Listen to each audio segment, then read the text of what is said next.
Next, o banco digital que faz acontecer. Olá, boa noite. Boa noite. Um levantamento exclusivo do Jornal da Record mostra que, nos 3 primeiros meses desse ano, foram registrados mais de 700 roubos e furtos a condomínios só no estado de São Paulo. Nós vamos contar agora com detalhes um desses casos. Uma mulher furtou sozinha mais de R$700 mil de um apartamento. Os proprietários estavam em viagem.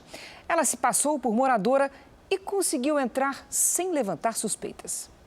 As câmeras de segurança do condomínio, que fica em uma região valorizada de São Paulo, revelam como a ação aconteceu. Por volta das 11 horas da manhã, a suspeita aparece, está bem vestida, entra no prédio como se fosse moradora. Ela nem toca o interfone e não passa por identificação na portaria.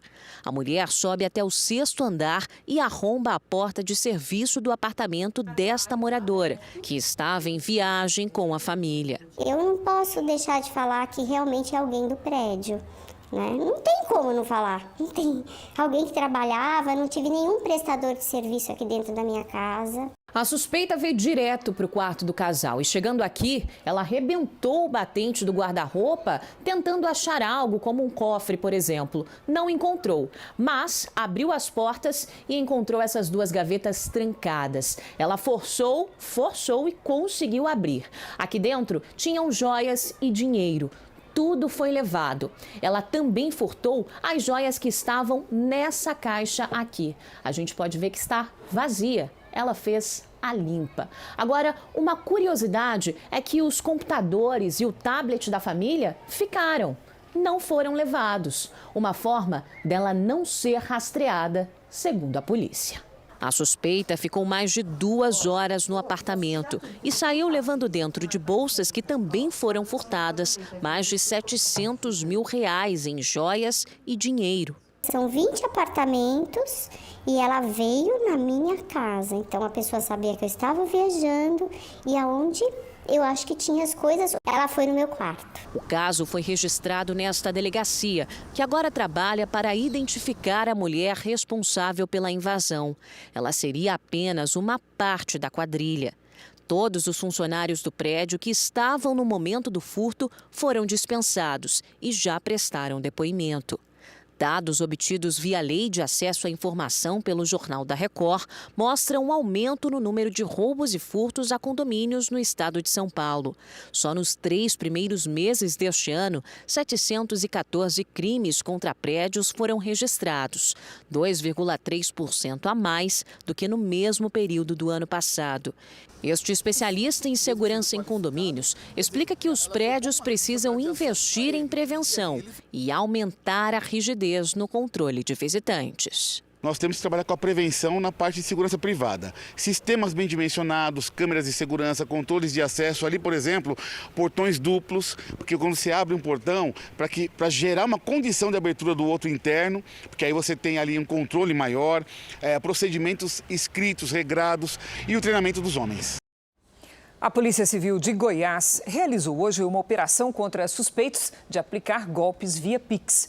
22 pessoas foram presas. Os criminosos tinham base em 4 cidades goianas e faziam vítimas por todo o país. Só uma delas perdeu R$115 mil. Foram cumpridos 32 mandados judiciais, sendo 22 de prisão.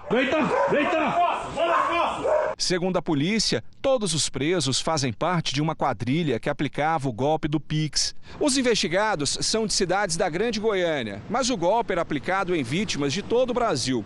Só uma idosa, moradora de São Paulo, transferiu R$115 mil para a quadrilha, achando que o dinheiro serviria para o filho comprar um imóvel. Na ocasião do crime, o suspeito dizia que se tratava de uma surpresa que envolvia a aquisição de um imóvel, mas era surpresa. É um tipo de golpe cada vez mais comum. Um levantamento feito por uma empresa de segurança virtual apontou que foram quase 850 mil tentativas de golpe envolvendo o Pix no primeiro semestre desse ano, número 12 vezes maior que no mesmo período do ano passado. Na operação feita em Goiânia, foram presos os supostos 6 líderes da quadrilha e 16 pessoas que alugavam as contas bancárias para os golpistas. Aquele que de alguma forma vende a conta ou aluga a pretexto de receber algum percentual de valores ali obtidos de maneira criminosa, certamente concorrem para o crime. Quem concorre para o crime, por ele também responde. Veja agora outros destaques do dia. Pesquisadores entrevistaram quase 60 milhões de brasileiros no primeiro mês do censo. Polícia investiga se superdosagem de remédio provocou danos à saúde de paciente. Alexandre de Moraes envia pedido para tirar sigilo de conversa entre Augusto Aras e empresários. Morre Mikhail Gorbachev, ex-líder da União Soviética. Acerto com o time da Inglaterra torna Antony o terceiro brasileiro mais caro do futebol.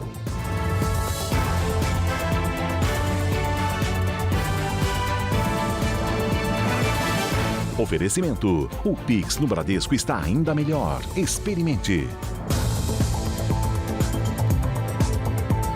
Uma operação da Polícia de São Paulo prendeu hoje 26 suspeitos de fazerem parte de um esquema de tráfico de drogas. Os agentes também apreenderam uma grande quantidade de cocaína, maconha e crack.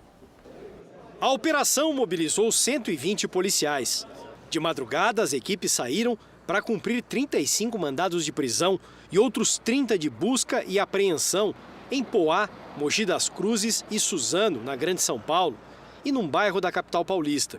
26 pessoas foram presas, suspeitas de integrar uma quadrilha que dominava o tráfico de drogas na região. A investigação começou há 4 meses. Os policiais conseguiram identificar 7 locais onde a quadrilha agia. Esses pontos de venda de drogas funcionavam 24 horas por dia. Um deles, aqui nesta praça, a apenas 2 quadras de uma escola estadual. Os agentes usaram um cão farejador na operação. E ele ajudou a encontrar uma grande quantidade de drogas. Pelo menos 15 mil papelotes com cocaína, também pedras de crack e muita maconha.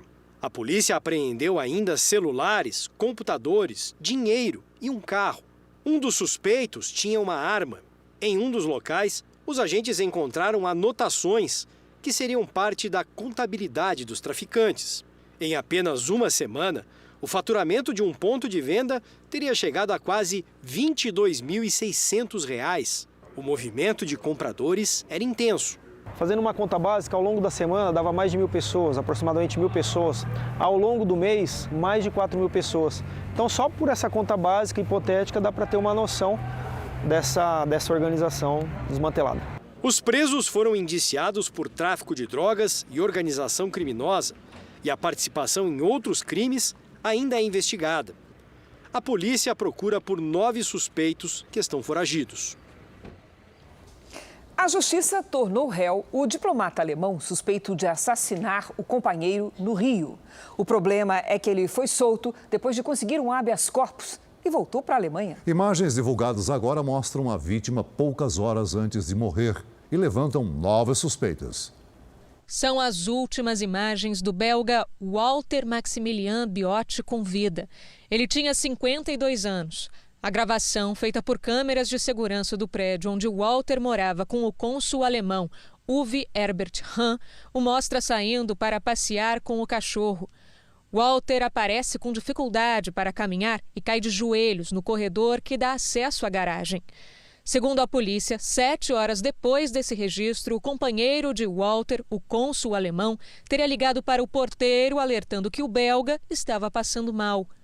O cônsul Uwe Herbert Hahn é o principal suspeito da morte do companheiro. Ele ficou 21 dias preso. Na última quinta-feira, a desembargadora Rosa Helena Pena Macedo Guita concedeu a liberdade ao alemão com a justificativa de que o Ministério Público perdeu o prazo para fazer a denúncia. Nesse caso, estamos falando de um homicídio dupla ou triplamente qualificado. Portanto, um excesso de poucos dias, a jurisprudência costuma verificar que não é o suficiente para se relaxar uma prisão. Nos casos em que o acusado é estrangeiro, deva ser retido o passaporte ou até indicada a sinalização para a Polícia Federal de que ele não pode sair do país. O Ministério Público nega o atraso. Na denúncia feita à Justiça, um dia depois do habeas corpus, os promotores pediram novamente a prisão do cônsul e ainda alertaram para uma possível fuga, já que o passaporte dele não foi retido. Em liberdade, o diplomata embarcou para a Alemanha. Nesta terça-feira, Uwe Herbert Hahn virou réu e vai responder por homicídio triplamente qualificado. Um novo pedido de prisão foi expedido. A Justiça do Rio de Janeiro pediu que o nome do diplomata seja incluído na lista de foragidos da Interpol, a Polícia Internacional. Mesmo fora do país, o processo contra o cônsul deverá seguir até o julgamento do caso. Se condenado, o diplomata poderá cumprir a pena no seu país de origem, já que o Brasil não tem acordo de extradição com a Alemanha. Hoje, mesmo longe do Brasil, o diplomata teria feito ameaças por mensagens de celular a um homem que procurou a polícia. Uwe Herbert Hahn teria escrito: "Eu estou seguro, você não. E você conhece a polícia. Eles vão adorar a verdade sobre você. A delegada vai publicar tudo, mesmo sem provas." É um crime chamado coação no curso do processo. Nós vamos encaminhar para a Justiça para que seja juntado ao processo de homicídio. A Organização Mundial da Saúde declarou que existem indícios de redução no número de contaminados pela varíola dos macacos em alguns países. Aqui no Brasil, pessoas que tiveram contato com o paciente que morreu no Rio de Janeiro estão sendo monitoradas pela Secretaria Estadual de Saúde. O homem de 33 anos ficou isolado por 27 dias neste hospital em Campos dos Goitacazes, no norte fluminense. O paciente estava com baixa imunidade e tinha histórico de comorbidades. Os sintomas começaram depois de uma viagem a São Paulo e ao Rio Grande do Norte. Poucos dias após retornar a Campos, ele iniciou um quadro sistêmico que é compatível com o início da doença, com febre, prostração e dores pelo corpo. As pessoas que tiveram contato com o paciente estão sendo monitoradas. Até o momento, nenhuma delas apresentou sintomas de infecção. Esta é a segunda morte confirmada no Brasil. O primeiro caso foi em Minas Gerais, um homem de 41 anos. Especialistas explicam que as principais formas de contágio acontecem pelas gotículas e pelo contato físico e que os principais sintomas começam geralmente com lesões na pele. Ao identificar lesões novas na pele, associadas ou não a sintomas de febre, dor no corpo, ínguas, a gente deve procurar o posto de saúde da família, ou se for uma coisa que eu esteja me sentindo muito mal, a UPA, para que seja avaliado. Até o momento, o Brasil registra mais de 4.600 casos da varíola dos macacos. São Paulo e Rio de Janeiro são os estados com mais ocorrências. No Ceará, 10 casos são investigados em um presídio na região metropolitana de Fortaleza. Ontem, a Anvisa autorizou o uso emergencial de kits produzidos pela Fundação Oswaldo Cruz para o diagnóstico da doença. Os cientistas da Fiocruz também conseguiram isolar e registrar a estrutura do monkeypox, como é chamado o vírus. O trabalho mostrou que o vírus é capaz de infectar e se replicar com facilidade. Apesar do nome, a doença não tem relação com o macaco. A boa notícia é que já existe uma vacina que pode ser usada. Mas, por enquanto, a capacidade de produção não é suficiente para a população mundial. É uma doença que o que a gente sabe até agora é que a letalidade dela é baixa. Letalidade, ou seja, poucas pessoas morrem. Mas nossa preocupação sempre é proteger quem? As crianças, as gestantes, aqueles que a imunidade esteja mais fraca. Um motorista perdeu o controle do carro e atropelou um grupo de motociclistas na zona sul de São Paulo. Nas imagens é possível ver quando o veículo invade a contramão e atinge 6 motos. Uma pessoa morreu na hora. Outras 2 ficaram feridas e foram levadas para hospitais da região. A polícia suspeita que o motorista tenha passado mal enquanto dirigia. Ele ainda vai prestar depoimento. Veja a seguir, os juros do cartão de crédito já passam de 370% ao ano. E ainda hoje, pesquisadores do IBGE já entrevistaram quase 60 milhões de brasileiros em um mês de trabalho.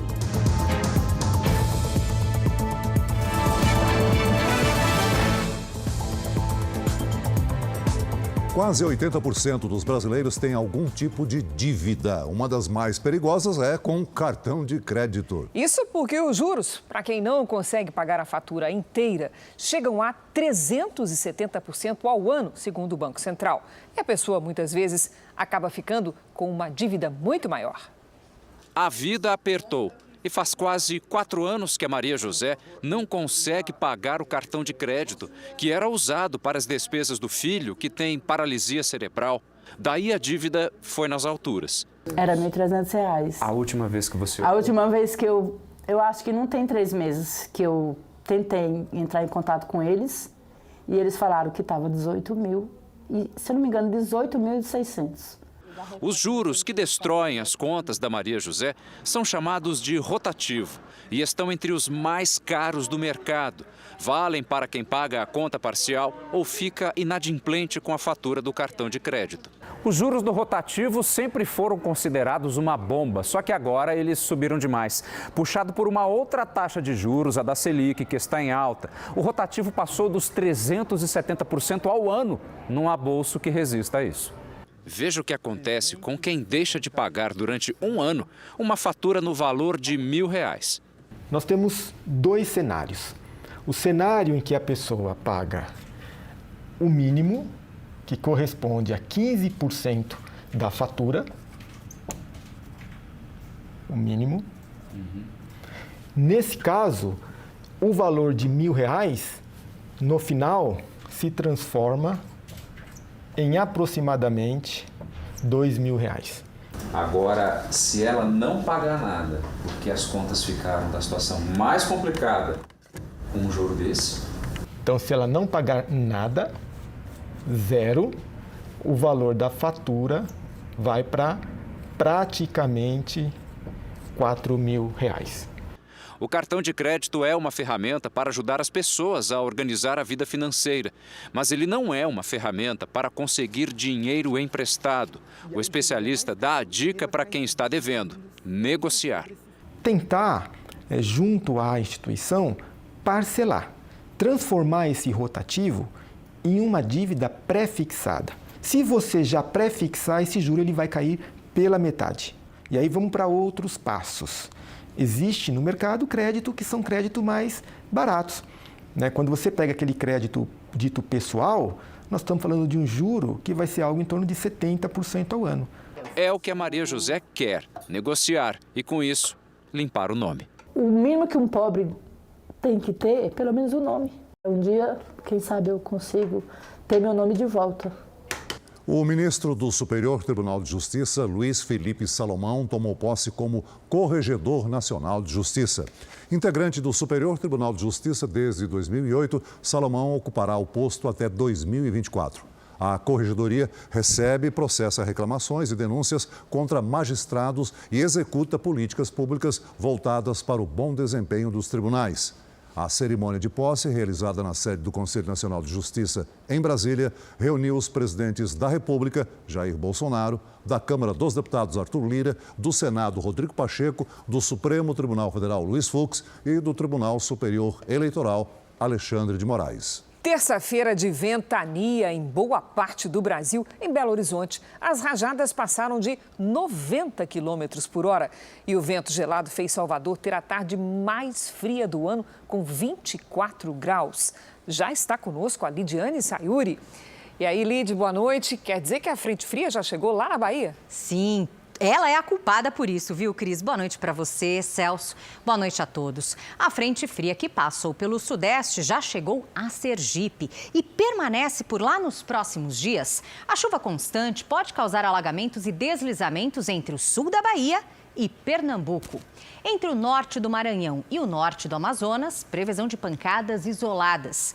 Na metade sul, o dia amanhece com frio e geada nas serras Gaúcha, Catarinense e da Mantiqueira. Máxima de 22 graus no Rio de Janeiro. Em Campo Grande faz até 32. Maceió com 25 e até 36 em Porto Velho. São Paulo amanhece com nevoeiro. À tarde o sol aparece e espanta um pouco o ar gelado. Faz até 22 graus. Quinta e sexta mais quentes. E no fim de semana, esfria de novo. Vamos ao Tempo Delivery, primeiro para o César, de Curitiba, no Paraná. Vamos lá. César, atenção para a formação de nevoeiro nesta quarta-feira. À tarde, máxima de 18 graus. Na quinta, o sol aparece mais e esquenta um pouco, máxima de 24. Na sexta, faz até 26 e volta a chover no fim do dia.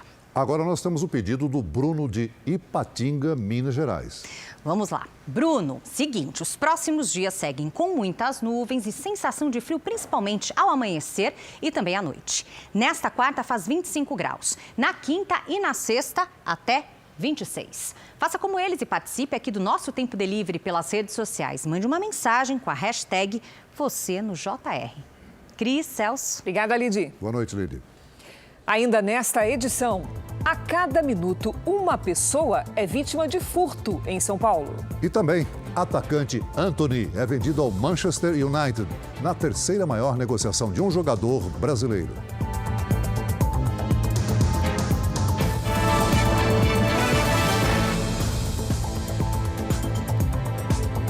A Ucrânia anunciou a retomada do controle de territórios no sul do país. A Rússia confirmou a ofensiva ucraniana, mas classificou o contra-ataque como um fracasso.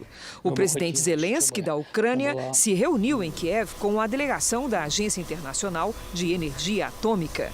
Os técnicos estão no país para inspecionar a usina de Zaporídia. A central atômica é controlada pelos russos desde março. Em Kharkiv, um bombardeio russo deixou ao menos 4 mortos na manhã de hoje. Segundo autoridades locais, o ataque atingiu um prédio, uma escola infantil e um parque. Já na República Tcheca, ministros europeus iniciaram as discussões para definir se turistas russos terão os vistos de entrada suspensos. A medida não tem consenso entre os países da União Europeia. Morreu hoje na Rússia Mikhail Gorbachev, o último líder da extinta União Soviética. Ele tinha 91 anos. A informação foi confirmada por agências de notícias da Rússia. O motivo seria uma longa e grave doença que não foi especificada. Gorbachev foi o último presidente da União Soviética antes da dissolução, há 31 anos. Um ano antes, ele recebeu o Prêmio Nobel da Paz. O governo de Gorbachev ficou marcado pelo fim da Guerra Fria e pelas reformas que levaram à reabertura da economia e da política da Rússia, chamadas de perestroika e glasnost. Argentinos foram às ruas nesta terça-feira protestar novamente contra o governo do país. Trabalhadores se manifestaram nas ruas de Buenos Aires para exigir uma renda básica. A população reclama que a cesta básica no país custa 2 vezes mais que um salário mínimo. O governo de esquerda de Alberto Fernandes enfrenta uma série de protestos em meio à crise econômica. Veja ainda hoje, empresário marca encontro pela internet e acaba vítima de quadrilha do Pix. E também, Ministério Público pede abertura de novo inquérito para apurar denúncia de maus tratos em creche de São Paulo.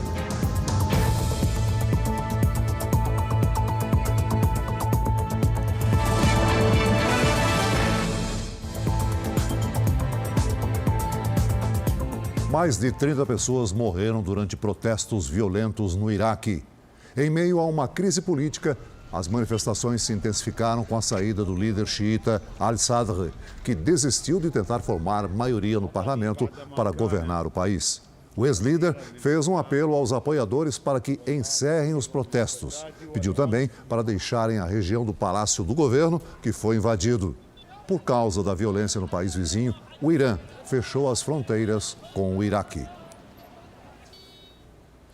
A polícia americana procura por criminosos que roubaram uma joalheria em Nova Jersey. Imagens de câmeras de segurança mostram os ladrões destruindo as vitrines com martelos para pegar quase tudo que estava exposto. Quando percebem que os criminosos não estão armados, os funcionários reagem, mas acabam agredidos. O roubo aconteceu dentro de um shopping e o prejuízo passa de R$1 milhão. Em entrevista a uma revista americana, a mulher do príncipe Harry, Meghan Markle, voltou a revelar detalhes sobre problemas nos relacionamentos da família real. Meghan afirmou que a relação entre Harry e o pai, o príncipe Charles, está abalada. Ao renunciar aos compromissos da família real, Harry teria dito: "Eu perdi o meu pai nesse processo."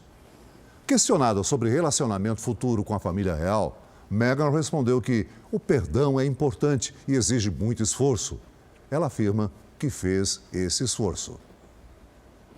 A tenista americana Serena Williams adiou a aposentadoria depois de avançar no torneio US Open.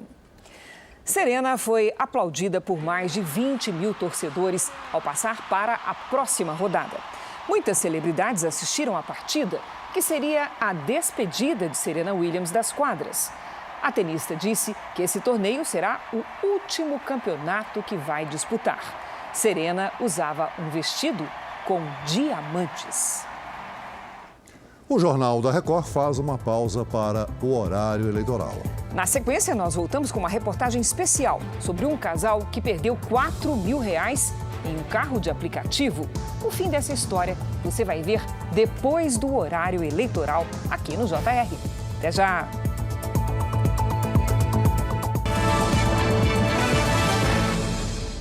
O Jornal da Record está de volta. O Ministério Público de São Paulo pediu que a Polícia Civil abra um segundo inquérito para investigar novas denúncias de tortura e maus tratos em uma creche na capital paulista.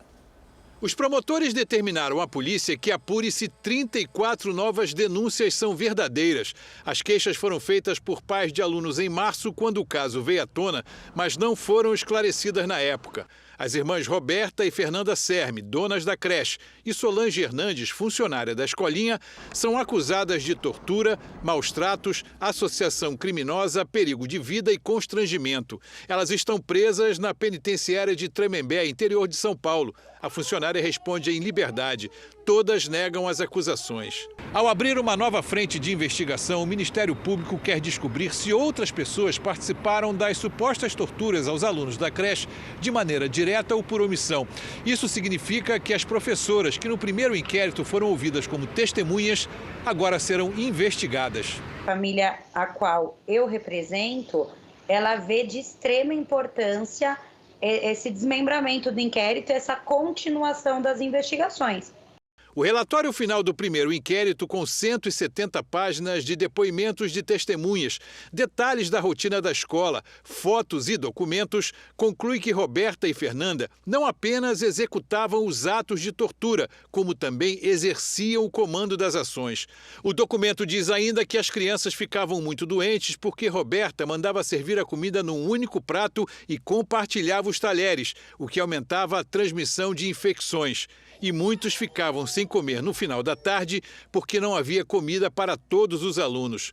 Dos 9 alunos que aparecem nas fotos e vídeos imobilizados com lençóis e alimentados em locais inadequados, como banheiros, 2 tiveram lesões corporais leves comprovadas pela perícia.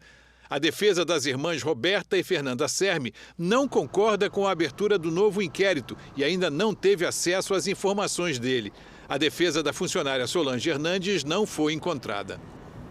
O IBGE divulgou hoje o primeiro balanço do Censo Demográfico de 2022. Em um mês, os pesquisadores já entrevistaram quase 60 milhões de brasileiros, mas eles têm enfrentado dificuldades para realizar o trabalho em várias regiões.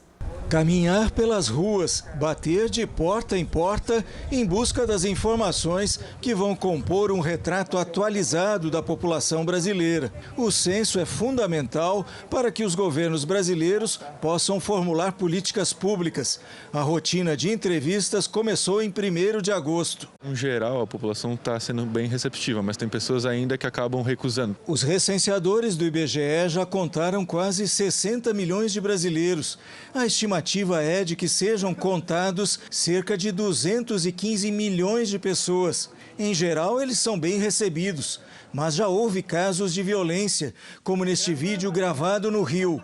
Um homem ameaçou o recenseador, que foi obrigado a deixar o local. Em Mato Grosso do Sul, 2 recenseadores sofreram um assalto e tiveram que entregar os equipamentos de trabalho. O IBGE informou que os equipamentos utilizados no censo foram especialmente fabricados para a coleta de informações e não servem para qualquer outra coisa.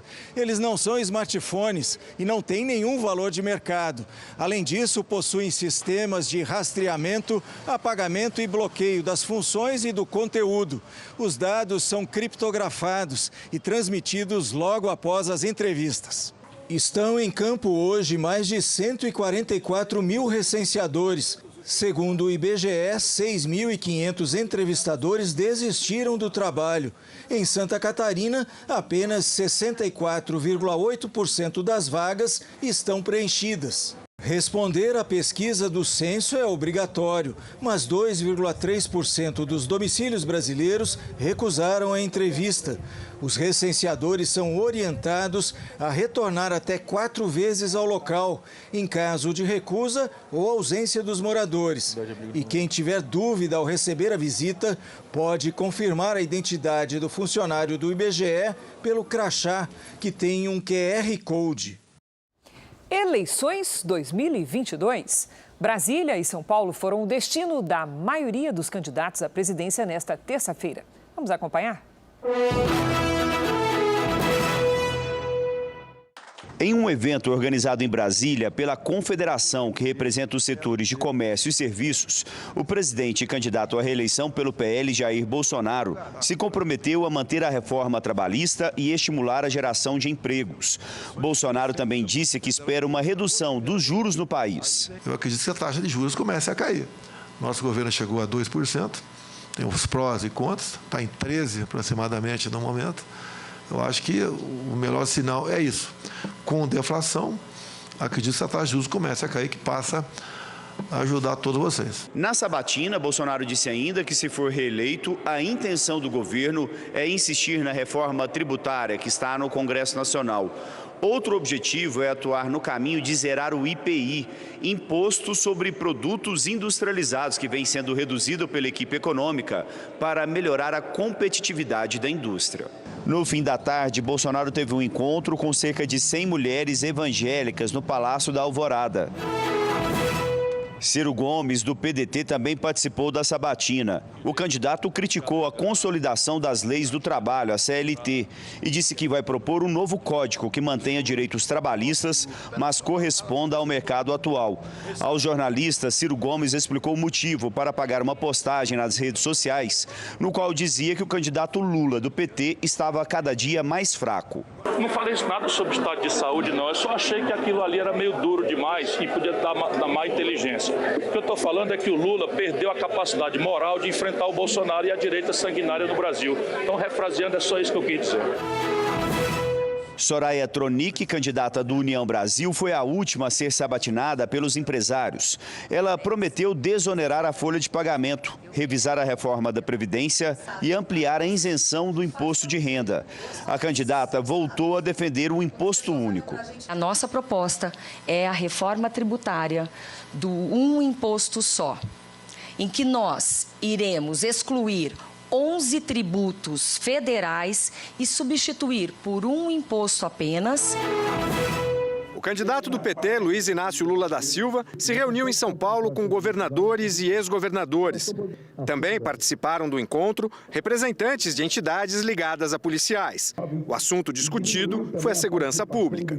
Lula disse que quer desenvolver um programa nacional de segurança. Entre os objetivos estaria promover o desarmamento da população. E o candidato também pretende criar um Ministério da Segurança Pública. O Ministério da Segurança Pública, sem que haja nenhuma interferência na política do Estado.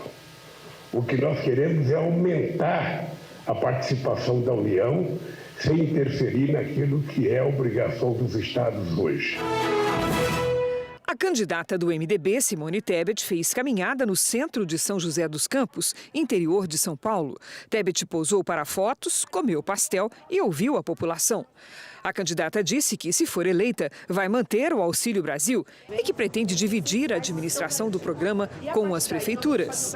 É fazer da transferência de renda uma política de Estado e não uma política de governo. Não é a União que fica com esse cadastro para depois comprar consciências e dar para quem acha que vai votar. É devolver esse sistema para quem sabe fazer gestão, para quem sabe cuidar das pessoas que são os municípios. O candidato do PROS, Pablo Marçal, deu entrevista, participou de uma transmissão ao vivo pela internet e gravou o programa eleitoral. O candidato do Novo, Felipe Dávila, deu entrevistas a emissoras de rádio e TV. Roberto Jefferson, do PTB, não divulgou a agenda. O ministro do Supremo, Alexandre de Moraes, que também é presidente do Tribunal Superior Eleitoral, determinou que a Procuradoria-Geral da República se manifeste sobre um pedido de senadores que envolve o próprio chefe do Ministério Público, Augusto Aras. A questão é se uma suposta troca de mensagens entre Aras e empresários alvos de uma operação de busca e apreensão deve ser tornada pública. O repórter Clébio Cavagnoli tem as informações. Boa noite, Clébio. Boa noite, Cris e Celso. Pedir a posição da Procuradoria-Geral da República é praxe num processo como este. O diferente nesse caso é que o próprio chefe do Ministério Público é alvo no pedido feito por um grupo de senadores. O Senado é o responsável por avaliar eventual crime de responsabilidade do Procurador-Geral da República. Hoje, Aras e o ministro Alexandre de Moraes se encontraram pela primeira vez depois da operação.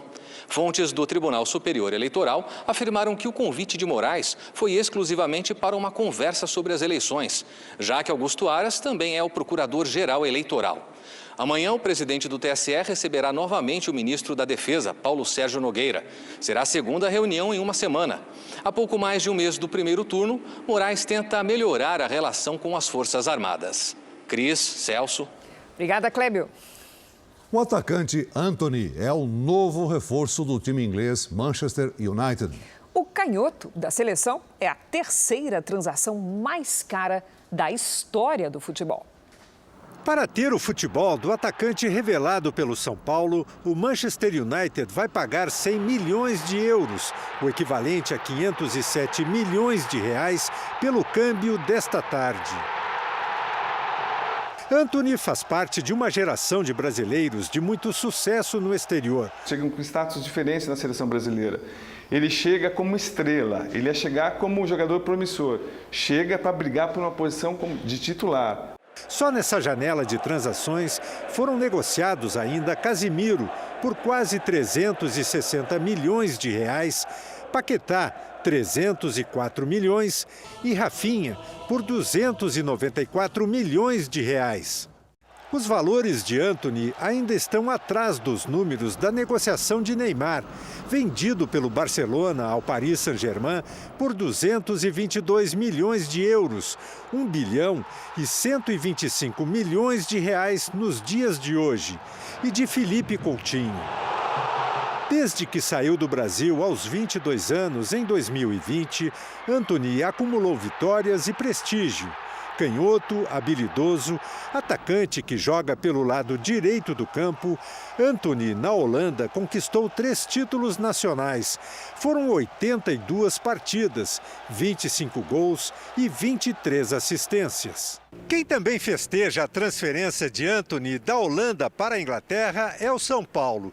Como clube formador e com os acordos de negociação, o tricolor vai receber quase 100 milhões de reais. Uma fortuna em tempos de dinheiro curto. O clube deve 700 milhões e vai ganhar agora quase 100 milhões de revenda. Um casal perdeu R$4 mil depois de esquecer uma bolsa dentro de um carro de aplicativo. Mas essa história tem final feliz. O carro que seu Chico usa para o sustento, vendendo caldo de cana, precisava de conserto. Um buraco aqui, outro buraco aqui, e assim foi reformando, né? Isso aqui também estava tudo quebrado, foi arrumando. Agora está novinho e pronto para voltar à feira. Ele investiu quase R$10 mil nos reparos e por muito pouco não perdeu parte do dinheiro quando esqueceu essa bolsa em um carro de aplicativo. Dentro estavam R$4 mil que seriam usados para pagar a oficina. Sabe, nem gosto de me lembrar que eu choro. O motorista era o Tiago, que estava trabalhando dobrado para pagar a festa de 2 anos da filha. Quando eu cheguei no local do próximo embarque, que eu olhei para trás para recepcionar a passageira, eu me deparei com a bolsa. E logo eu liguei que era do seu Chico. Eu procurei algum contato dele e me deparei com a quantia, né? Bem expressiva. Quando eu vi a quantia, eu fiquei mais apressado em devolver, porque dada a idade do seu Chico e dado o valor, Eu pensei que ele poderia até passar mal, né? Só que o Tiago não tinha nenhuma informação sobre o passageiro. Nem o seu Chico, nem a mulher dele tem no celular o aplicativo para chamar o motorista. Eles pediram ajuda para um cliente de uma barbearia vizinha. Esse cliente não mora nem na mesma rua. Primeiro, o Tiago foi até a oficina onde o seu Chico desembarcou, mas lá não tinha mais ninguém. Depois ele lembrou onde tinha sido o ponto de embarque e aí sim encontrou a casa do seu Chico e da dona Lindete. Tiago gravou o momento da devolução dos R$4.000. Não é porque eu não precisava. R$4.000 iria me ajudar muito, iria resolver muitas das minhas questões financeiras. Mas eu pratiquei a minha índole, pratiquei o meu caráter porque não era meu. Eu devolvi porque tinha dono. No Rio Grande do Sul, a polícia investiga o caso de um homem que está em estado vegetativo há quase um ano após receber uma superdosagem de remédio. Alexandre de Lara sempre foi um jovem cheio de vida. De acordo com a família, fazia esportes, adorava brincar com os cachorros e nunca poupava sorrisos quando estava com parentes e amigos. Mas esta alegria deu lugar ao sofrimento desde que procurou um hospital no ano passado para tratar de um problema cardíaco. Ele estava com uma fibrilação atrial, que é um tipo de arritmia cardíaca, e na consulta com o cardiologista ele receitou a propafenona de 600 miligramas, que seria para reverter ali a fibrilação, e o cardiologista disse para ele fazer a medicação no pronto atendimento ali mesmo. Quando Alexandre recebeu a medicação, o casal estranhou a quantidade de comprimidos. Na etiqueta estava escrito que cada unidade tinha 30 miligramas. As pílulas haviam sido retiradas da embalagem original e etiquetadas novamente na farmácia do hospital com a dosagem errada. Na verdade, cada pílula tinha 300 miligramas. Com a superdosagem, Alexandre sofreu uma parada cardíaca na hora. E o mais impressionante, todo o procedimento foi registrado no prontuário. Segundo o documento, o problema foi passado aos superiores do hospital, além de solicitadas as devidas correções e providências para que situações parecidas não se repitam. O Alexandre entrou lá saudável, caminhando, sorrindo, né? Um pequeno problema a ser tratado e nunca mais saiu. A família alega que o hospital se disponibilizou a fazer um acordo, mas isso nunca aconteceu. A instituição se manifestou através de nota, dizendo que o atendimento a Alexandre foi realizado na gestão anterior e que o hospital vem prestando toda a assistência necessária para a melhora do paciente. Já a Associação de Hospitais Particulares não vai falar sobre o caso. A apuração ela tem que acontecer e se estabelece daí a responsabilização de quem participou e os limites dessa responsabilidade. Gabriela estava grávida de 3 meses quando tudo aconteceu. A bebê já está com 4 meses e Alexandre não reconhece a própria filha. Ele ficou órfão muito cedo e seria a chance dele ser pai agora, sabe? De todo o amor de pai e mãe, ele iria poder transmitir para Sara e acompanhar toda a gestação, sabe? Tipo, é um momento único e não pôde, né? No primeiro semestre desse ano, o estado de São Paulo registrou mais de 500 mil roubos e furtos. E tem um jeito ainda mais surpreendente de olhar essa estatística. Nos próximos 2 minutos, até acabar essa reportagem, 2 novos furtos terão acontecido. Aconteceu há exatos 30 dias. Arnaldo e Kátia deixaram um carro bem perto do trabalho, na zona norte de São Paulo. Eram 9h30 da manhã, quando 2 homens levaram o veículo em questão de minutos. Câmeras de segurança registraram a ação dos criminosos. Nós fazia tudo, ia no mercado, fazia tudo com o carro. O casal tem uma loja de brinquedos de madeira e usava o carro para fazer compras e entregas de material. Além de ficar sem o carro, tiveram prejuízo no negócio. A gente luta, né, para trabalhar, para ter alguma coisa e a pessoa em 5 minutos, 15 minutos leva o que a gente tem. Então é difícil para a gente, porque agora para a gente conseguir de novo é uma batalha muito grande. De acordo com dados da Secretaria de Segurança Pública, a cada minuto uma pessoa é furtada no estado de São Paulo. Para a gente ter uma ideia, até o fim dessa reportagem, que tem cerca de 2 minutos, 2 pessoas terão sido furtadas em algum lugar do estado. Os números impressionam. De janeiro a julho deste ano, foram quase 376 mil furtos em São Paulo. No mesmo período, também ocorreram quase 160 mil roubos, que é quando os criminosos ameaçam ou usam violência contra as vítimas.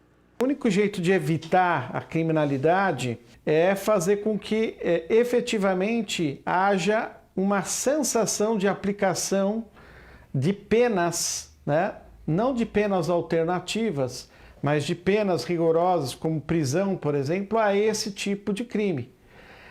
Muitos deles conseguem a liberdade rápido ou respondem até o processo de liberdade, o que dá uma sensação do quê? De que, mesmo ele praticando aquele fato, ele não vai preso. Segundo a Secretaria de Segurança Pública de São Paulo, 23.830 veículos foram devolvidos aos donos e o Estado apresentou queda em praticamente todos os tipos de roubos em comparação ao mesmo período de 2019. Um empresário da África marcou um encontro pela internet e acabou alvo de uma quadrilha do Pix. O empresário percebe a chegada do carro com 5 suspeitos dentro.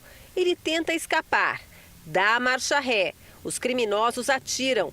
Por este ângulo dá para ver quando o carro da vítima desce a rua e bate em 2 veículos estacionados. Os sequestradores agridem o motorista e obrigam a vítima a entrar no carro deles. O veículo do empresário também foi levado e abandonado a poucos metros do local do crime. Acabou com o carro do porteiro, coitado, ele ficou aí com o carro todo estraçalhado. Moradores desta rua se assustaram com os disparos. Eu comecei a ficar em choque, foi 2 tiros que deram. Aí eu abaixei no chão e fui pro quarto da minha avó, desesperado. O empresário é dono de um salão de beleza. Ele tinha marcado um encontro pela internet com uma pessoa que não conhecia e acabou alvo de uma quadrilha do Pix. O homem foi obrigado a transferir dinheiro para os criminosos e liberado pouco tempo depois. Nas últimas 24 horas, 6 pessoas foram presas em São Paulo, suspeitas de integrar 2 quadrilhas do Pix. Os criminosos agem de maneira semelhante, marcam encontro pelas redes sociais e armam a emboscada para as vítimas. Entre os presos, 3 são irmãos. Uma mulher também faz parte do grupo. Um dos reféns foi libertado assim que a polícia deu início às buscas. Essa edição termina aqui, à 00:30 tem mais Jornal da Record. Fique agora com as emoções da série Reis. E logo em seguida, você assiste a Amor Sem Igual. Ótima noite para você. Boa noite.